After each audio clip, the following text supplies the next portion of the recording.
Hello everyone, welcome to all in geography class. My name is Vishal. मैं आज आपको class 12 की ज्योग्राफी का सेकंड बुक, जो इंडिया का बुक है जिसका नाम इंडिया पीपल एंड इकोनॉमी है, उसका चैप्टर नंबर 1 जिसका नाम है population distribution, density, growth and composition. इस चैप्टर का मैं आपको आज बेसिक कॉन्सेप्ट, बेसिक फैक्ट बताऊंगा जो कि एग्जाम के रिलेटेड, जो अपकमिंग एग्जाम है सेमेस्टर 1 एंड जो बोर्ड का एग्जाम है उसके लिए भी बहुत ज्यादा इंपॉर्टेंट है, एंड जो सीयूईटी एग्जाम है उसके रिगार्डिंग भी ये चैप्टर बहुत ज्यादा इंपॉर्टेंट है। ये जो चैप्टर है ये इंडिया की जो पॉपुलेशन है, जनसंख्या है, उसके बारे में बेसिक डेटा बताता है। इसी डेटा के आधार पर जितने भी नेक्स्ट चैप्टर्स जो अंडर आएंगे इसके, वो सब इससे इंटरलिंक है। और एक और बात, ये जो चैप्टर है ये वर्ल्ड वाली जो बुक है जिसका सेकंड चैप्टर है पॉपुलेशन डिस्ट्रीब्यूशन, उसके कॉन्सेप्ट इसमें अप्लाई होते हैं। अगर आपने वो चैप्टर नहीं पढ़ा है तो कोई बात नहीं, मैं आज आपको इस चैप्टर के थ्रू उनके तो पहला टॉपिक है population distribution. Population distribution, what is population distribution, जिसको हिंदी में जनसंख्या वितरण कहा जाता है। इसका अर्थ है कि किसी पर्टिकुलर एरिया में, किसी एक क्षेत्रफल में, किसी जमीन पर, किसी स्थान पर लोग किस प्रकार से फैले हुए हैं, लोग किस प्रकार से रहते हैं उस टोटल एरिया में, इसी को जनसंख्या वितरण या पॉपुलेशन डिस्ट्रीब्यूशन कहा जाता है। तो अगर हम इंडिया के पर्सपेक्टिव में देखा जाए, भारत के हिसाब से देखा जाए कि भारत में किस तरीके से लोग फैले हुए हैं, तो ऐसा प्रतीत होता है कि ज्यादातर जनसंख्या उन क्षेत्रों में पाई जाती है जहां पर रिसोर्सेस अवेलेबल है, लाइक मृदा अच्छी है, पानी की अवेलेबिलिटी बहुत अच्छी है, सारे के सारे इंडस्ट्रियल फैक्टर काम करते हैं, अर्बन एरियाज हैं। इन सब जगहों पर बहुत ज्यादा जनसंख्या भारत की निवास करती है। तो डिस्ट्रीब्यूशन में पहला पॉइंट ये आता है कि जो भारत की जनसंख्या है इसके बारे में हमको कैसे पता चलता है, या हम देखते हैं कि हमारी जनसंख्या इतनी हो गई, 100 करोड़ हो गई, 120 करोड़ हो गई, 140 करोड़ हो गई, ये कैसे हमको पता चलता है। तो जनसंख्या ये एक आंकड़ा है, इस आंकड़े को इकट्ठा करने के लिए सर्वे किया जाता है, सेंसस तैयार किया जाता है। सेंसस, व्हाट इज सेंसस, जिसको हम हिंदी में जनगणना कहते हैं। ये जनगणना भारत में लगभग कहा जाए तो 1872 में फर्स्ट टाइम स्टार्ट हुआ।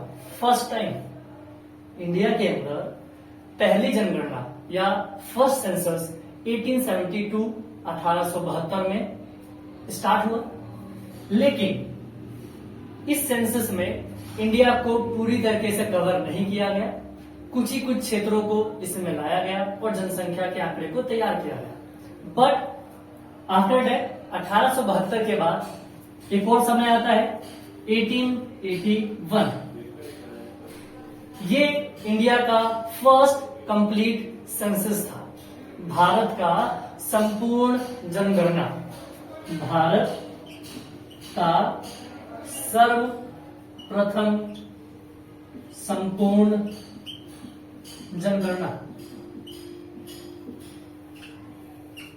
भारत का सर्वप्रथम जनगणना कब हुआ तो 1881 में, बट फर्स्ट टाइम कब हुआ 1872 में। देखा जाए तो इन दोनों के बीच में 9 ईयर का गैप है, और हम आज देखते हैं कि एवरी सेंसस, हर एक सेंसस में उनके जो दो सेंसस के बीच का डिफरेंस होता है वो 10 ईयर का होता है, 10 साल का होता है। मीन्स जो ये पहले वाला सेंसस था इसमें भी 10 साल का समय होना चाहिए था, बट एक साल पहले ही हमको जरूरत के हिसाब से हमने 1881 में हमने सेंसस तैयार किया, एंड देन उसके बाद एवरी 10 ईयर के गैप में हमने सेंसस तैयार किया। जैसे 1881 के बाद कब होगा तो 1891 में, इसके बाद कब होगा तो सर 1901 में, इसके बाद कब होगा तो इसके बाद होगा 1911 में, इसके बाद कब होगा तो 1921 में, 1921 के बाद कब होगा 1931 में, 1931 के बाद कब होगा 1941 में। इसके बाद कब होगा? तो सर इसके बाद 1951 में होगा। यहां तक की बात करें, यहां से स्टार्ट करते हैं और यहां तक चलते हैं, ये जितने भी सेंसस तैयार किए गए ये हमारे देश की आजादी से पहले के थे। प्री इंडिपेंडेंस था उसमें ये सेंसस तैयार किया गया। तो टोटल कितने सेंसस थे प्री इंडिपेंडेंस में? तो 1, 2, 3, 4, 5, 6 एंड 7। आजादी से पहले 7 सेंसस तैयार किए गए एंड आजादी के बाद देखा जाए तो पहला 1951, second 1961, third 1971, fourth 1981, fifth 1991, six 2001, seventh 2011 and date 2021 जो कि अभी तक हुआ ही नहीं। ये अभी सेंसस तैयार नहीं हुआ है। इससे पहले हमारे सारे के सारे सेंसस समय पर तैयार किए गए हैं, टाइम टू टाइम तैयार किए गए हैं और इसका डेटा हमारे पास अवेलेबल है। तो आजादी से पहले 7 सेंसस, आजादी के बाद 1, 2, 3, 4, 5, 6 एंड 7। आजादी से पहले 7 सेंसस, आजादी के बाद 7 सेंसस। तो टोटल हमारे पास जो सेंसस है वो कितने तैयार हुए हैं? तो टोटल सर 14 सेंसस तैयार किए गए हैं और 15वां अभी नहीं आया है। जब भी आएगा, जब भी तैयार होगा तो हमारे देश का 15वां 15th एंड आफ्टर इंडिपेंडेंस ये 8th नंबर का सेंसस होगा। जैसा कि मैंने आपको अभी सेंसस के बारे में बताया था कि भारत में कब कब सेंसस तैयार किया गया, जनगणना कब कब हुई, कितनी हुई, आजादी से पहले कितनी हुई, आजादी के बाद कितनी हुई। अब मैं आपको ये फैक्ट के तरीके से मैंने यहाँ पे लिख दिया है, आप आराम से इसकी फोटो खींच सकते हैं और इसको आराम से 1 मार्क्स में पढ़ सकते हैं क्योंकि डायरेक्ट क्वेश्चन यहाँ से आता है। 1 मार्क्स एमसीक्यू डायरेक्ट क्वेश्चन बनता है कि फर्स्ट सेंसस कब तैयार किया गया, फर्स्ट कंप्लीट सेंसस कब तैयार किया गया, भारत में टोटल सेंसस कितने हो रखे हैं 2011 तक, प्री इंडिपेंडेंस कितने हो रखे हैं, पोस्ट इंडिपेंडेंस कितने सेंसस तैयार हो रखे हैं। तो ये आपको पूछा जाएगा, आप इसे पढ़ सकते हैं। यहाँ पे मैंने आपको टाइम की कमी की वजह से पहले कुछ लिख दिया है, आप इसको पढ़ें, समझे मैंने क्या लिखा है, मैं आपको समझाने का ट्राई करता हूँ। मैंने यहाँ पे पॉपुलेशन ऑफ इंडिया लिखा है, भारत की जनगणना, भारत की जनसंख्या। तो देखा जाए कि जो लास्ट सेंसस तैयार किया गया था 2011 में, उस टाइम अप्रोक्स भारत की जनसंख्या लगभग 121 करोड़ थी, मतलब 121 करोड़ से थोड़ा सा ज्यादा था। मैंने लगभग 121 करोड़ कर लिया ताकि आपको समझ आ जाए आसानी से। उसके बाद 2011 से जस्ट पहले का जो सेंसस था, 2001 में जो तैयार किया गया सेंसस था, उसमें भारत की टोटल पॉपुलेशन 102 करोड़ थी, लगभग 102 करोड़ से ज्यादा थी। तो 2001 और 2011 मात्र 10 साल में हम देखें तो 102 से 121 करोड़ हुआ है। तो आप देख सकते हैं डिफरेंस कितना है, डिफरेंस बहुत ज्यादा है। अगर हम परसेंटेज वाइज देखें कि 2001 से 2011 के बीच कितने परसेंटेज की वृद्धि हुई है, तो हम देखेंगे कि 17 पॉइंट समथिंग कुछ परसेंटेज, 17% से थोड़ा सा अधिक, इसका हम देखेंगे कि इतने अधिक जनसंख्या बढ़ी। उसके इसके अकॉर्डिंग मैंने देखा है कि 2011 के हिसाब से भारत में टॉप 5 राज्य कौन से हैं जहां पे सबसे अधिक जनसंख्या रहती है। भारत में सबसे अधिक जनसंख्या वाले राज्य, अधिक जनसंख्या संख्या में देखी जाए तो सबसे अधिक है। कहां पर कितनी है? तो सबसे नंबर 1 पे यूपी है, उत्तर प्रदेश, इसकी जनसंख्या लगभग 20 करोड़। अगर इसको हम याद करें तो 19 करोड़ 98 लाख समथिंग है, 19 करोड़ 98 लाख। उसके बाद आता है सेकंड नंबर पे महाराष्ट्र, इसकी भी पॉपुलेशन लगभग 13-14 करोड़ के आसपास है। उसके बाद आता है अपना बिहार, जो बिहार है उसमें भी पॉपुलेशन 10-11 करोड़ के आसपास है। वेस्ट बंगाल का नंबर 4 पे आता है, इसकी पॉपुलेशन 9.5 करोड़ 9 करोड़ के आसपास है। आंध्र प्रदेश उसके बाद 5वें नंबर पे आता है। तो ये टॉप 5 राज्य हैं जहां पे जनसंख्या सबसे अधिक निवास करती है, सबसे अधिक पॉपुलेटेड एरिया जो है वो ये टॉप 5 स्टेट्स है। मैंने उसके बाद लिस्ट 5 स्टेट्स लिखे हैं सबसे कम जनसंख्या वाले राज्य। ऐसे कौन से राज्य हैं जहां पर भारत में सबसे कम जनसंख्या पाई जाती है? तो देखा जाए तो सिक्किम नंबर 1 पे है, सबसे कम पॉपुलेशन यहाँ पाई जाती है, लगभग 6 लाख के आसपास। देखा जाए यहाँ पे 20 करोड़ और यहाँ पे 6 लाख, बहुत ज्यादा 20 का डिफरेंस है। मिजोरम नंबर 2 पे आता है सबसे कम में, गोवा नंबर 3 पे आता है सबसे कम में, अरुणाचल प्रदेश जो ये लिखा है शॉर्ट फॉर्म में, इसका नाम अरुणाचल है तो लिख लेना अरुणाचल प्रदेश, ये लिस्ट 4th नंबर पे है। एंड देन 5वें नंबर पे नागालैंड आता है। तो हमने देखा कि टॉप 5 राज्य, लिस्ट 5 राज्य, तो ये जो राज्य है यहाँ पे इतनी जनसंख्या क्यों है? ये जो लिस्ट 5 राज्य है यहाँ पे सबसे कम जनसंख्या क्यों है? तो आपने पढ़ा होगा वर्ल्ड वाली बुक में कि जनसंख्या को निवास करने के लिए, पॉपुलेशन को डिस्ट्रीब्यूटेड या रहने के लिए कुछ कुछ फैक्टर इन्फ्लुएंस करते हैं, कुछ कुछ कारक प्रभावित करते हैं कि जनसंख्या कहां पर कैसे निवास करे। आप अपने को ही मान लीजिए, मेरे को मान लीजिए, अगर हम सोचे कि हमको कहीं जाना है, कहीं रहने जाना है, कहीं पे घर लेना है, तो हम कहाँ सोचेंगे रहने के लिए? क्योंकि हम शहर में रहते हैं, कोई गांव में रहता है, तो सभी के अनुसार अपने अपने कुछ कुछ रिसोर्सेज की डिमांड होगी।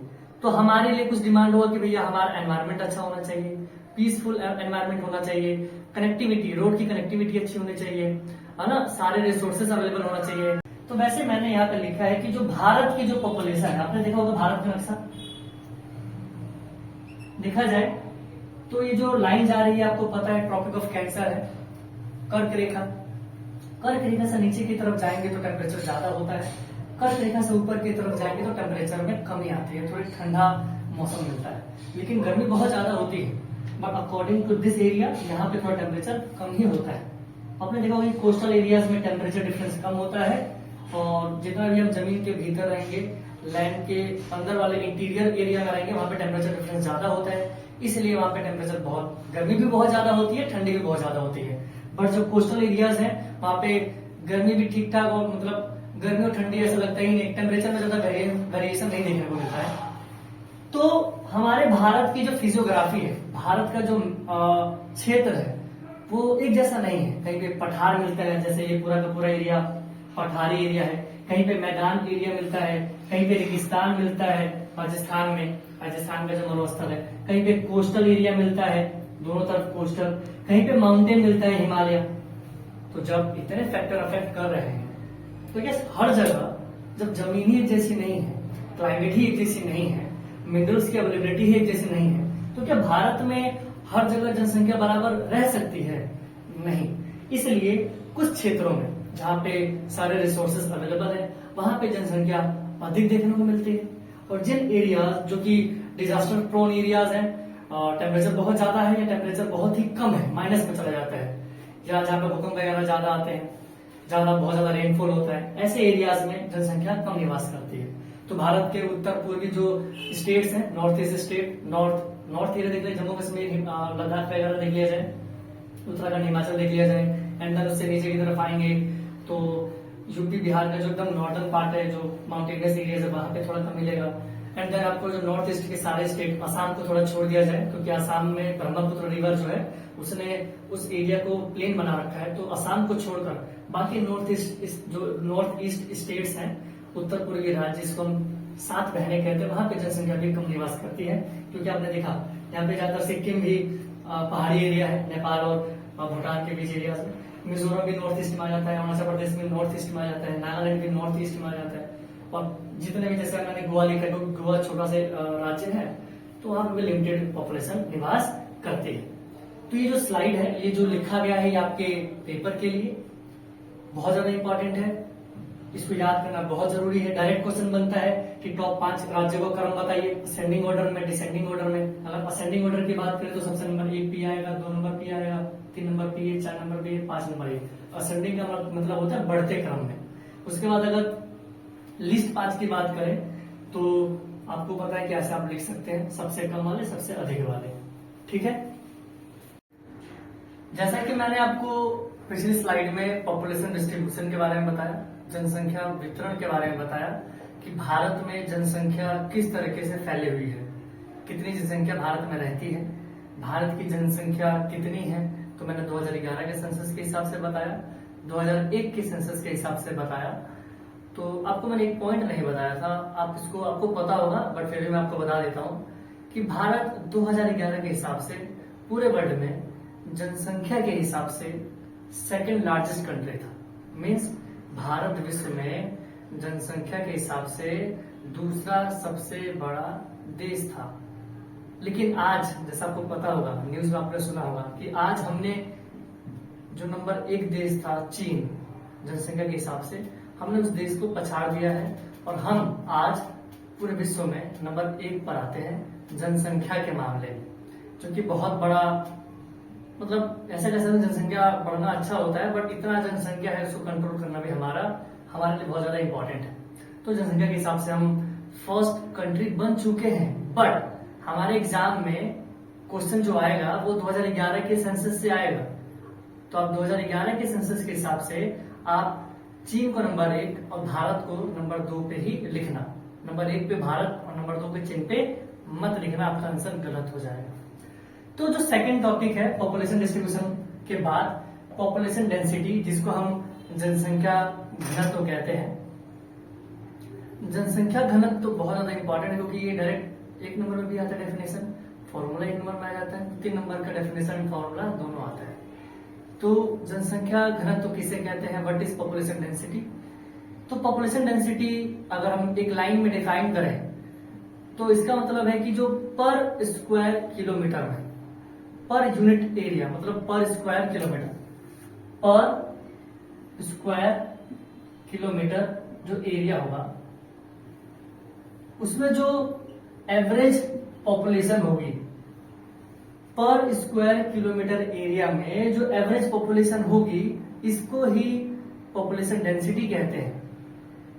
मतलब कि अगर हमारा कोई क्षेत्र है, प्रति वर्ग किलोमीटर क्षेत्रफल में रह रहे लोगों की औसत संख्या को जनसंख्या घनत्व कहते हैं। जनसंख्या घनत्व कहते हैं। ये डेफिनेशन है, आप इसको आराम से लिख सकते हैं कि जो 1 किलोमीटर में कितनी जनसंख्या रहती है वह उस क्षेत्र का जनसंख्या घनत्व होगा। आप किसी भी क्षेत्र का जनसंख्या घनत्व निकाल सकते हैं, एक फॉर्मूला होता है, उसका यूज करके आप किसी भी क्षेत्र पर अप्लाई कर सकते हैं। अगर आपको उस एरिया के बारे में जानकारी होगी, उस एरिया के बारे में, उस क्षेत्र की आपको टोटल एरिया पता होना चाहिए कि कितना बड़ा क्षेत्र है, उसमें कितनी जनसंख्या रह रही है, तो आप जनसंख्या घनत्व आराम से निकाल सकते हैं। फॉर्मूला ये है, फॉर्मूला ये कि कुल जनसंख्या ऊपर, उस क्षेत्र की कुल जनसंख्या ऊपर बटे में कुल क्षेत्रफल, उस क्षेत्र की कुल क्षेत्रफल। ये फॉर्मूले से आप जनसंख्या घनत्व निकाल सकते हैं। कुल जनसंख्या बटे में कुल क्षेत्रफल।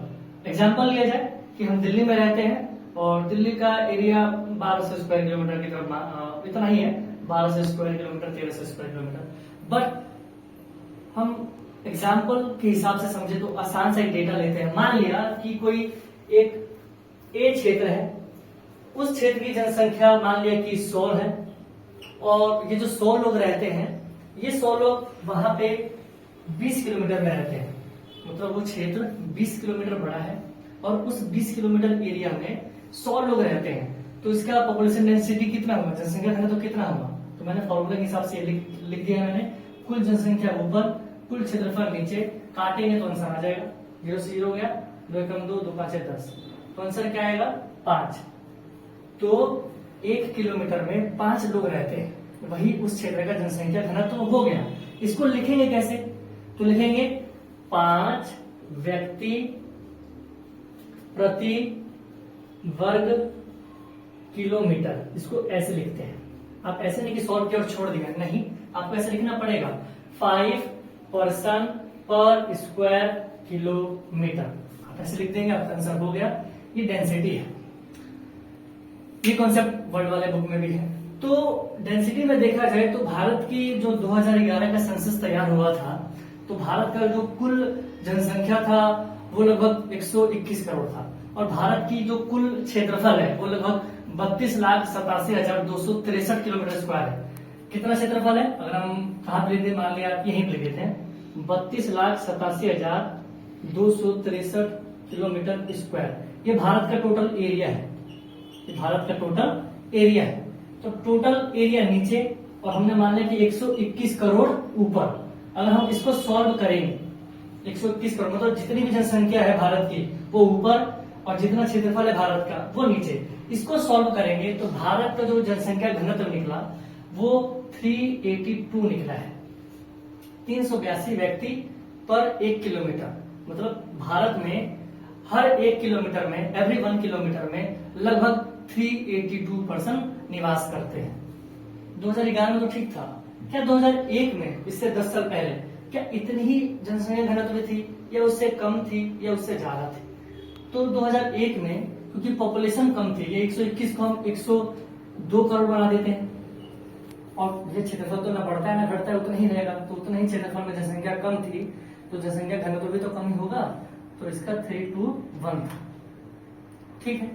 अगर हम 1951 की बात करें तो बहुत ही ज्यादा कम था, लगभग 117। कितना? लगभग मान लेते हैं 117, बहुत ही कम। जब हमारा देश आजाद हुआ था, देश की आजादी के लगभग 4-5 साल बाद हमारा सेंसस तैयार हुआ था, उस टाइम हमारा जो जनसंख्या घनत्व था वो 117 किलोमीटर, 117 पर्सन पर स्क्वायर किलोमीटर था, जो कि लगभग 50 साल में हम देखा, 50 साल का डिफरेंस मान लेते हैं, 50-55 साल, इसमें लगभग 200% का डिफरेंस देखने के लिए मिलता है, जो कि बहुत ज्यादा है। ये आपका बेसिक डेटा है। उसके बाद मैं आपको कुछ और चीजें बताना चाहता हूं। जैसे भारत का तो आपको पता चल गया कि जनसंख्या घनत्व कितना है टोटल भारत का, लेकिन क्वेश्चन ये आता है कि 2011 के हिसाब से भारत की जो सबसे अधिक जनसंख्या वाला क्षेत्र या राज्य है वो कौन सा है? तो 2011 के अनुसार सबसे अधिक जन घनत्व वाला जो राज्य है, जन घनत्व वाला जो राज्य है वो है, अगर राज्य की बात करें, अगर हम राज्य की बात करें तो वो बिहार है। तो 2011 के अनुसार सबसे अधिक जनसंख्या घनत्व वाला जो राज्य है, वो बिहार है। लगभग 1102 लोग 1 किलोमीटर में रहते हैं। ये तो राज्य की बात है, लेकिन भारत में राज्य भी है और एक केंद्र शासित प्रदेश भी है। तो देखा जाए कि भारत में सबसे अधिक जनसंख्या घनत्व किस केंद्र शासित प्रदेश या राज्य में है, तो नंबर 1 पे जो आता है, या तो केंद्र शासित प्रदेश की बात कर लेते हैं या राज्य की बात कर लेते हैं। इन दोनों में ही जो नंबर 1 पर आएगा वो national capital territory, NCT of Delhi. NCT of Delhi लगभग 11,000 से भी अधिक लोग रहते हैं।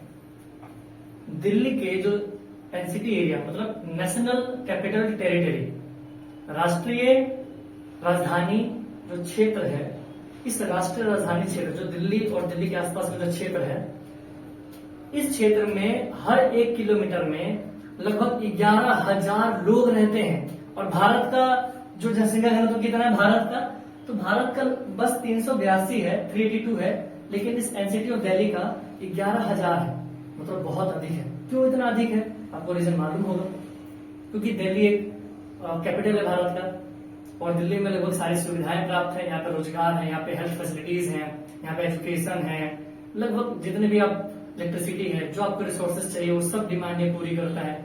तो लोग जो बाकी जो एरियाज है जहाँ पे डेवलपमेंट लेवल कम है, जहाँ पे ये सब चीजें नहीं है, वो लोग यहाँ से माइग्रेशन करके यहाँ पर आते हैं और यहाँ पे जनसंख्या घनत्व बढ़ जाता है।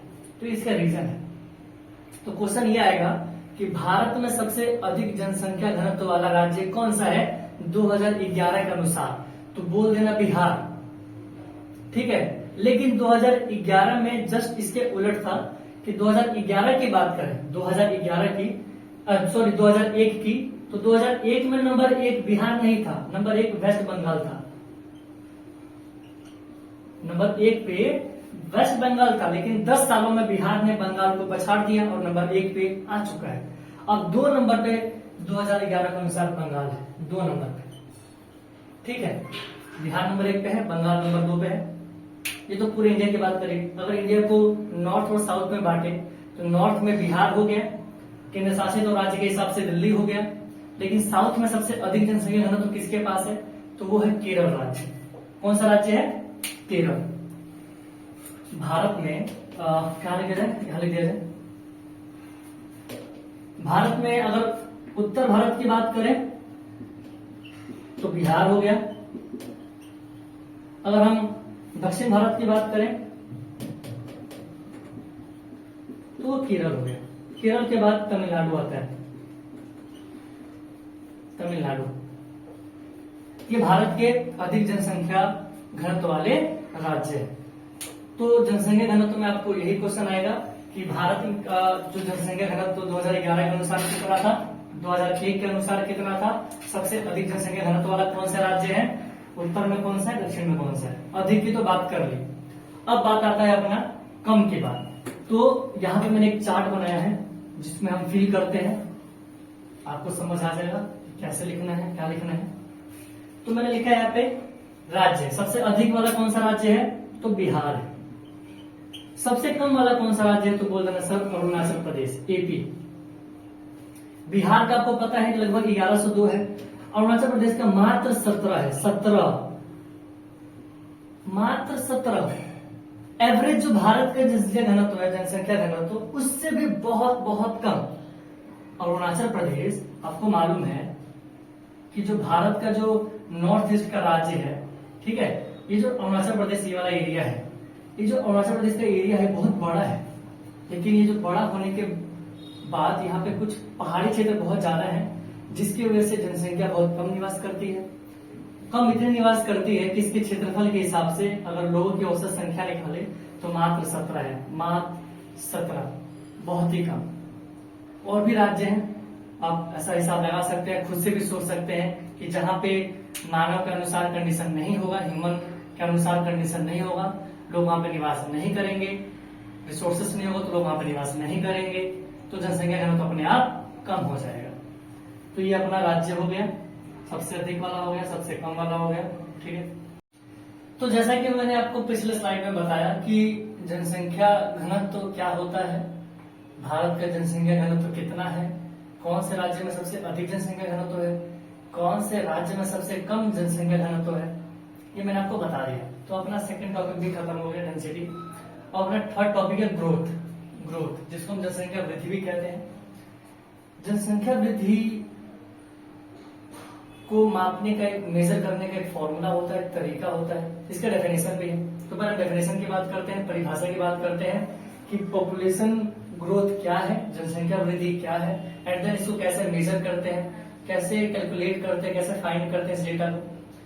तो जनसंख्या वृद्धि किसी एक क्षेत्रफल में या एक किसी क्षेत्र में जो जनसंख्या रह रही है, तो उस क्षेत्र में रह रही जो जनसंख्या है उसके 2 समय बिंदु काल में, किसी 2 समय बिंदु काल में जनसंख्या का बढ़ना या जनसंख्या का घटना, जनसंख्या का प्लस होना, जनसंख्या का माइनस होना ही जनसंख्या वृद्धि कहलाता है। वृद्धि मतलब ग्रोथ। तो ग्रोथ का मतलब खाली प्लस होना ही नहीं होता है, ग्रोथ का मतलब माइनस होना भी होता है। तो किसी पर्टिकुलर एरिया में 2 पॉइंट ऑफ टाइम में जो पॉपुलेशन चेंज होता है उसको ही पॉपुलेशन ग्रोथ कहते हैं। ठीक है, तो भारत की जनसंख्या वृद्धि को मापने का तरीका यह है कि मान लिया कि आज की जो जनसंख्या है, मान लिया कि 2011 की जनसंख्या की वृद्धि कैसे निकालेंगे, तो इसके पिछले वाले से 2001 वाले की जनगणना से। रेट कैसे निकालेंगे, तो रेट निकालने के नीचे क्या करेंगे, जो पहले वाली जनसंख्या है 2001 वाली आ जाएगी यहाँ पे, और इसको मल्टीप्लाई 100 से कर देंगे तो हम निकाल सकते हैं कि पॉपुलेशन ग्रोथ कितना है। पॉपुलेशन ग्रोथ रेट कितना है, रेट का मतलब प्रतिशत, रेट का मतलब दर, रेट का मतलब होता है दर, परसेंटेज।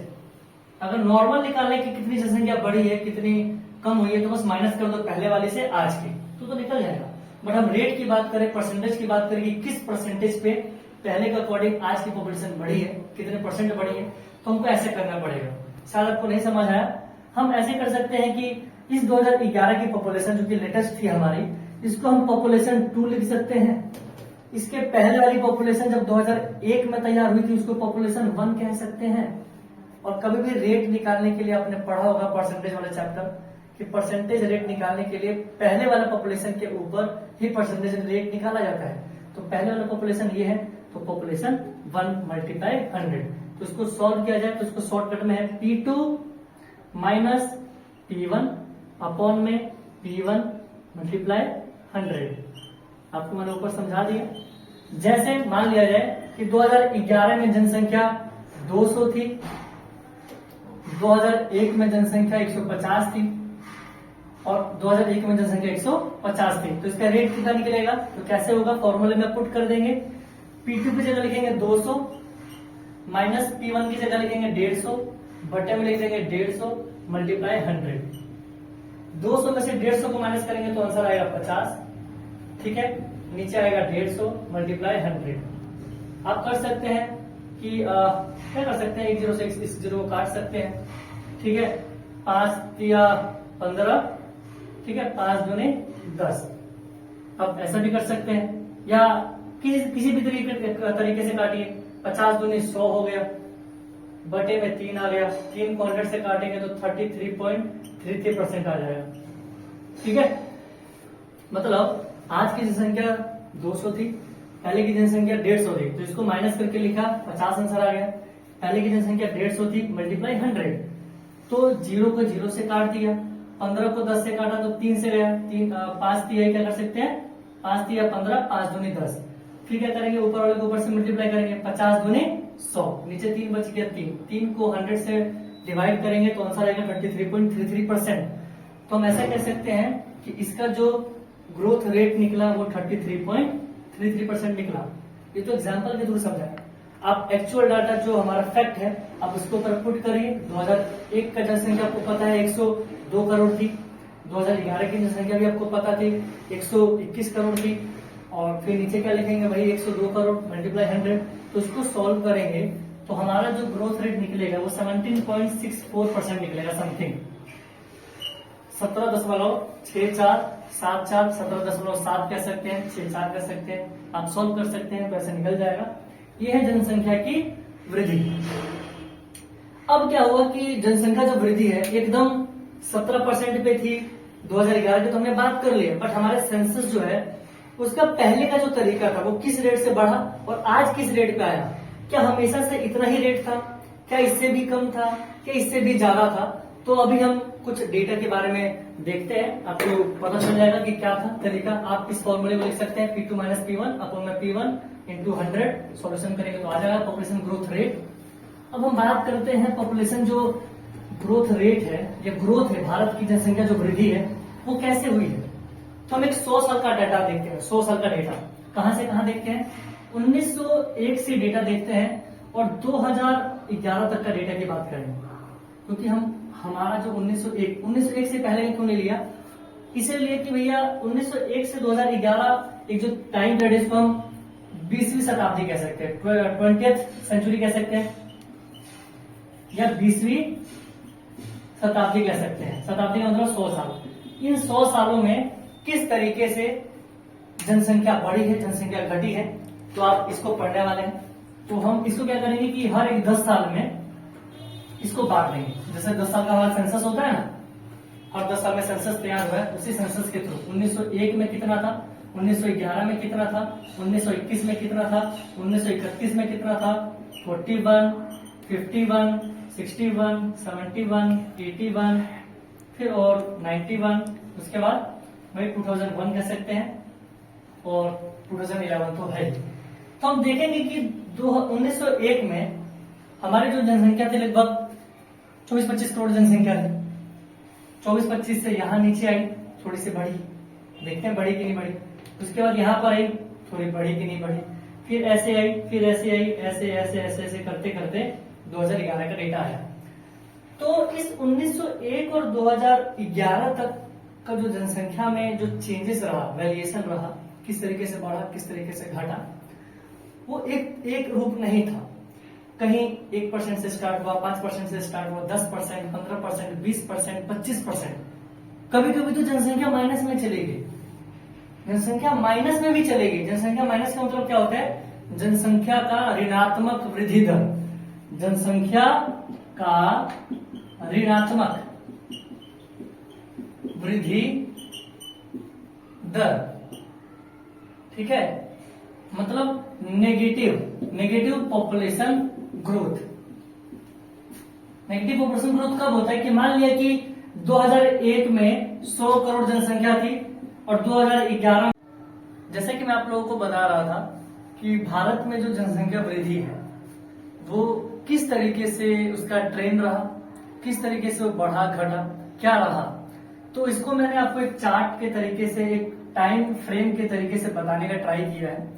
ये आपको पता है कि जो ये टाइम है वो 1901, 1911, 1921, 31, 41, 51, 61, 71, 81, 91, 2001 एंड 2011। ये सब आपके सेंसस हैं। हम अगर 2011 को हटा दें, 2001 तक की बात करें, तो इसे हम 20th सेंचुरी कहते हैं। 20th सेंचुरी, तो हम लगभग इसी सेंसस को हम इसके अंदर ही रख के पढ़ते हैं कि भारत में इन 100 सालों का ट्रेंड क्या रहा, भारत में किस तरीके से जनसंख्या बढ़ने का क्रम रहा। या आज की जो जनसंख्या है 2011 के अनुसार 121 करोड़ और आज के हिसाब से लगभग 140 करोड़, कैसे ये इतनी पॉपुलेशन हो गई है? क्या हमेशा से ही इतनी जनसंख्या थी, या जनसंख्या में जो वृद्धि थी वो बहुत ज्यादा अचानक इतनी ज्यादा हो गई या कम हुई? हम अगर ये समझना चाहें तो आप इस चार्ट से समझ सकते हैं। तो मैंने लिखा है कि 1901 में अगर हम पॉपुलेशन चेंज की बात करें तो 5.75, 1901 और 1911, मतलब 1901 में जो जनसंख्या थी 20, 22, 25 करोड़, उसके बाद अगर 1911 में जाएंगे तो लगभग पहले के मुकाबले अगले 1911 में 1911 में लगभग 5.75%, 5.75% जनसंख्या प्लस हो गई। जहां मैंने माइनस लिखा है शायद 2 ही बार हुआ है या एक ही बार माइनस हुआ है, एक ही बार माइनस हुआ है, तो माइनस का मैंने निशान लिखा है। जहां पर माइनस नहीं है वो प्लस है। आपको मालूम है कि 1901 के बाद 1900 जो 11 है, इस 1911 में 5.75 के हिसाब से, इस रेट के हिसाब से जनसंख्या बढ़ी। उसके हिसाब से मान लें कि 1911 में कुछ जनसंख्या थी, 1921 में जाएगी तो फिर तो जनसंख्या बढ़ेगी ना। मान लें कि 1911 में 30 करोड़ जनसंख्या थी, 1921 में जाएगी तो 32 हो जाएगी, लेकिन ऐसा नहीं हुआ। भारत के पूरे टाइम पीरियड में, हिस्ट्री में, जब से हम सेंसस तैयार कर रहे हैं, जब से हमको जनसंख्या के बारे में पता चल रहा है, पूरे टाइम पीरियड में बस एक बार ऐसा हुआ है कि जनसंख्या की जो वृद्धि है वो नेगेटिव हुआ है। नेगेटिव चेंज, जनसंख्या का नेगेटिव ग्रोथ रेट कब हुआ है? 1921 में। जनसंख्या बढ़ने के कारण जनसंख्या बढ़ी नहीं, जनसंख्या घट गई अगले 10 सालों में, तो वो 1921 में हुआ था। ये इस सेंसस का डिवीजन टाइप कहा जाता है, जनसंख्या का विभाजन वर्ष। क्या कहा जाता है? जनसंख्या का विभाजन वर्ष। मतलब इसने पूरे सेंसस को विभाजित कर दिया कि इससे पहले ऐसा कभी ना हुआ और शायद नहीं होगा, क्योंकि जो हमारा रेट है परसेंटेज ग्रोथ का 17-18% है, वो कहाँ ही माइनस में जाने वाला है। जिस ट्रेंड से हम बढ़ रहे हैं बहुत टाइम लगेगा माइनस में अचीव करने के लिए। तो 1921 में 0.31% नेगेटिव चेंज हुआ। 1931 में एकदम ग्रोथ किया, माइनस से प्लस में गए 11.60, जनसंख्या बढ़ी लगभग 10, 11, 12% बढ़ा दिया हमने पिछले का अकॉर्डिंग। 1941 में इसके अकॉर्डिंग 14.22% जनसंख्या हमने बढ़ा दिया। 1951 में आजादी के बाद, या आजादी से पहले आजादी के बाद कुछ थोड़ा सा कम हुआ लेकिन जनसंख्या बढ़ा, कुछ परसेंटेज रेट कम हुआ पर जनसंख्या तो बढ़ा, 13.31% जनसंख्या बढ़ा। 1961 में 13 के हिसाब से 21, लगभग 8% एक्स्ट्रा, पहले 13% बढ़ा था, इस बार हमने 21% बढ़ा है। 1961 के बाद 1971 में पिछले के मुकाबले 24.80 रेट से जनसंख्या हमारी बढ़ी, और यही जनसंख्या भारत का ग्रेट ईयर है। कौन सा great year? Population burst year. Population burst year, मतलब जनसंख्या का विस्फोटक वर्ष, विस्फोटक काल कहा जाता है, विस्फोटक काल, विस्फोटक काल। जनसंख्या का विस्फोटक का मतलब है कि जितनी परसेंटेज, लगभग 24.80, लगभग 25% जनसंख्या बढ़ी है, पहले के मुकाबले 1/4 जनसंख्या एडिशन ऐड हो चुका है। उसके बाद इतनी परसेंटेज रेट से कभी जनसंख्या नहीं बढ़ी है। उसके बाद 1971 के बाद जनसंख्या का जो परसेंटेज रेट है, ग्रोथ रेट है, वो कमी हुआ है। 24.80, 24.66, 23.85, 21.54 एंड 17.64 जो आज का है प्रेजेंट, ये प्रेजेंट चेंज है। इसको स्टॉप करिए बेटू, आवाज मत। तो 2011 का जो सेंसस था हमारा, जो लास्ट जो सेंसस है, अभी तो हुआ नहीं 2021 का, तो हम हमारा जो डेटा है वो 2011 के बेसिस पर हम चलते हैं, उसी के बिहाफ पे हमारा सारा डेटा एनालाइज होता है। ठीक है, तो 2011 में जो जनसंख्या वृद्धि दर है वो 17.64% है पहले के मुकाबले। मतलब 2001 में जो जनसंख्या थी 2011 में वो 17.64% बढ़ गई और हमारी पॉपुलेशन लगभग 121 करोड़ हो गई। तो ये 100 साल का समय काल है। अब क्या होगा कि ये जो जनसंख्या वृद्धि जो हुआ है, हमने इस क्यों इतना बढ़ा, क्यों इतना घटा, क्यों इस टाइम इसी टाइम इतना बढ़ा, उसके बाद क्यों घट रहा है, क्यों नहीं बढ़ा, इस टाइम क्यों माइनस में चला गया, इनको जानने के लिए भारत में हमने इस पूरे टाइम पीरियड को 4 भाग में बांट दिया, 4 स्टेजेस में बांट दिया, और इन 4 स्टेजेस में बांटकर हम ये समझने का कोशिश करेंगे, ट्राई करेंगे कि इस टाइम ऑफ पीरियड में, इस समय काल में क्यों ऐसा रहा कि जनसंख्या वृद्धि घटी, जनसंख्या वृद्धि बढ़ी।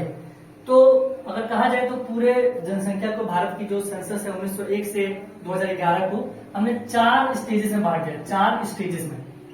हम स्टेजेस, इन स्टेजेस को हम प्रावस्था कहते हैं, stage 1, stage 2, stage 3, stage 4 English में, एंड हिंदी में प्रावस्था 1, जैसे स्टेज 1, स्टेज 1, स्टेज 2,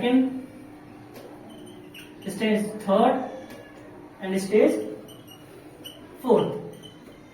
स्टेज 1 का टाइम पीरियड हो गया 1901 से 1921, ठीक है। सेकंड का हो गया 1921 से 1951 तक, थर्ड का हो गया 1951 से 1981 तक, और फोर्थ का हो गया जो आज का प्रेजेंट चल रहा है 1981 से अब तक। अब तक की बात करें तो वही अब तक का मतलब हो गया ना 2011, ठीक है, 2011 तक, ठीक। ये 4 पीरियड मैंने बांट दिया और हर एक पीरियड का अपना अपना एक कैरेक्टरिस्टिक्स है, अपनी एक विशेषता है। इसी विशेषता को हमको समझने की जरूरत है कि जो 1901 से 2011 का जो ट्रेंड रहा वो क्यों ऐसा रहा। तो अगर हम देखिए जो 1901 और 1921 का बहुत पुराना समय काल है, लगभग 110 साल पहले की बात है। उस टाइम अपने भारत में और लगभग पूरे वर्ल्ड में बीमारियां बहुत ज्यादा हुआ करती थी, है ना। एपिडेमिक्स कह सकते हैं, एंडेमिक्स कह सकते हैं, महामारियां बहुत ज्यादा फैली हुई थी। तो जनसंख्या में जो लोग थे वो जन्म तो लेते थे बट मर भी जाते थे। मतलब जन्म दर तो बहुत अधिक था ही, जन्म दर तो प्लस था ही, बहुत अत्यधिक था। मृत्यु दर भी अधिक था, ठीक है। जन्म दर भी अधिक था, मृत्यु दर भी अधिक था। अधिक का मतलब क्या होता है, दोनों अधिक होंगे तो क्या होगा, मान लें कि 1000 बंदों पे 3 भी गए, जितना जन्म लिया उतना मरे गए, तो जनसंख्या में जो एक्चुअल जो चेंज होगा वो क्या होगा, प्लस होगा कि माइनस होगा, कुछ भी नहीं होगा, जनसंख्या उतनी ही रहेगी। तो इस टाइम पे ऐसा हुआ। तो इसी में 1921 आता है, इसके बाद यहाँ पे काउंट करते हैं इस टाइम पीरियड में 1921 से 51।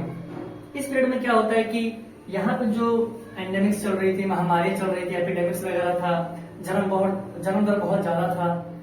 जन्म दर का ज्यादा होने का कारण ये है कि हमारी जो पॉपुलेशन है वो अलग अलग सोसाइटिकल लेवल पे डिवाइडेड है। कोई अमीर है, कोई गरीब है, कोई मिडिल पे है, मिडिल जो सोसाइटी है।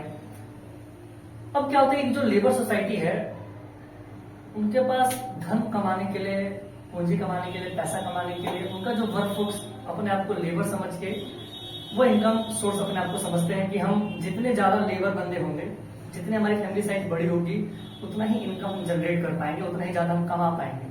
तो उनकी मानसिकता ऐसी थी।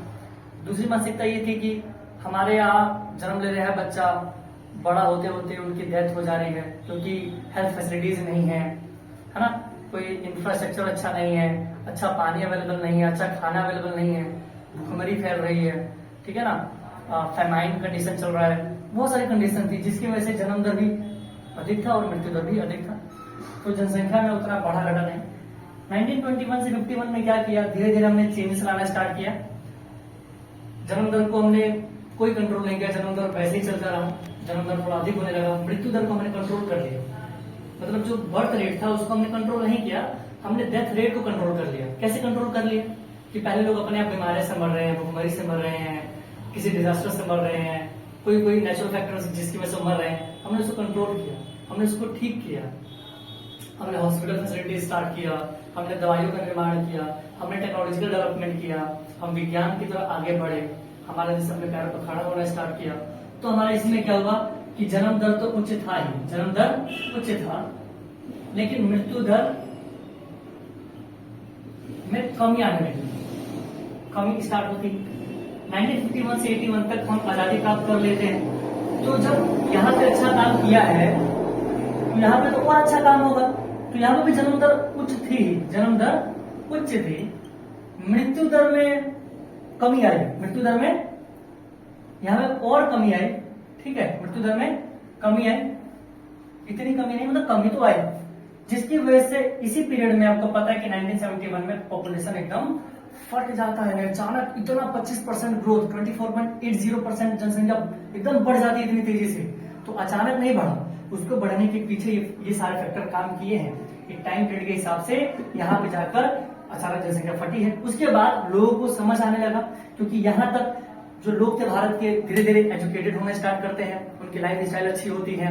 पहले का जो मानसिकता था, जो माइंड सेटअप था कि जितनी बड़ी पॉपुलेशन होगा वो हमारी बुढ़ापे पे काम आएगी, बुढ़ापा का सहारा बनेगा, जितनी वर्कफोर्स ज्यादा होगा, फैमिली के मेंबर जितने ज्यादा होंगे वो हमारे लिए लेबर का काम करेगा, इनकम का काम करेगा। बट धीरे धीरे वो एजुकेटेड होते हैं, मानसिकता में बदलाव आता है, फैसिलिटीज प्रोवाइड की जाती है, जितने जन्म होते हैं उनको मरने नहीं दिया जाता है, लोग ठीक ठाक हेल्दी रहते हैं। तो धीरे धीरे वो फैमिली पे सोचते हैं कि नहीं, जो हमारा मकसद था वो धीरे धीरे कम हो रहा है, हम पॉपुलेशन में कमी लेके आ रहे हैं। तो धीरे धीरे 81 के बाद आपको मालूम है कि हमारे यहाँ पे बहुत सारी चीजें में चेंजेस हुआ, बहुत सारी चीजें फैसिलिटीज वगैरह आई, इंफ्रास्ट्रक्चर डेवलपमेंट हुआ, बहुत कुछ हुआ हमारे देश में, विकास के काम बहुत ज्यादा हुए। और 81 के बाद धीरे धीरे धीरे धीरे पॉपुलेशन का जो वृद्धि दर है, पॉपुलेशन जो ग्रोथ रेट है वो भी कम हुआ, जनसंख्या में जनसंख्या का जो बढ़ोतरी का जो रेट था पहले के मुकाबले वो भी कम हुआ। और आज आगे देखेंगे कि जो जनसंख्या का जो वृद्धि दर है वो 17.64 से धीरे धीरे जो आज का 17.64% रेट है उससे धीरे धीरे कम होता चला जाएगा। और आने वाले 40 से 50 सालों में लगभग 2070 तक हमारी पॉपुलेशन थोड़ी स्टेबल कंडीशन में आएगी, और स्टेबल आएगी तो हमारा देश विकास से विकसित बनेगा। ठीक है, तो ये फैक्टर है पॉपुलेशन ग्रोथ का। ये जो टॉपिक है बहुत इंपॉर्टेंट है। इसमें से डायरेक्ट क्वेश्चन बनता है कि भारत की जनसंख्या की चारों प्रावस्थाओं का वर्णन करें। तो आप क्या करेंगे, लिखेंगे भारत की जनसंख्या को 4 प्रावस्था में इस प्रकार से बांटा गया है। प्रावस्था क, ख, ग, घ, इंग्लिश में 1, 2, 3 एंड 4। इसका टाइम पीरियड लिखेंगे, उस टाइम पीरियड में क्या हुआ आप ये लिखेंगे, कैसे चेंजेस हुआ, क्यों चेंजेस हुआ। जो मैंने 2 टाइम पीरियड बताया 1921 जो कि ग्रेट डिवाइडिंग ईयर था, उस टाइम नेगेटिव चेंज हुआ था, ऋणात्मक जनसंख्या मतलब घटी थी। एक और टाइम पीरियड था 1971 जहाँ पे जनसंख्या बहुत ज्यादा बढ़ गई थी, जितनी ग्रोथ रेट उस टाइम थी उसके बाद जनसंख्या वृद्धि दर हमेशा कम रही है और आगे भी कमी आएगी। धन्यवाद। जो अगले टॉपिक्स होंगे वो आपको इन्फॉर्म कर दिया जाएगा, और आपको अगर अच्छा लगा होगा तो प्लीज इसको कमेंट करें, कमेंट करके बताएं कि कैसा रहा ये वीडियो, आपके लिए हेल्पफुल था कि नहीं था, कुछ गड़बड़ होगा, कुछ मिस होगा, वो भी टॉपिक में ऐड कर दूंगा। आप इसको कमेंट में जरूर लिखें और मुझे बताएं कि ये जो वीडियो है आपके लिए हेल्पफुल है कि नहीं है, ठीक है कि नहीं है, क्या मेरा लैंग्वेज कोई डिफरेंस है, लैंग्वेज में गड़बड़ है, लिखने में गड़बड़ है, कुछ भी गड़बड़ है, इसको इम्प्रूव करना है तो आप प्लीज मेरी हेल्प करिए। अगर आपको अच्छा लगा तो लाइक करें, सब्सक्राइब करें, कमेंट करें। Thank you.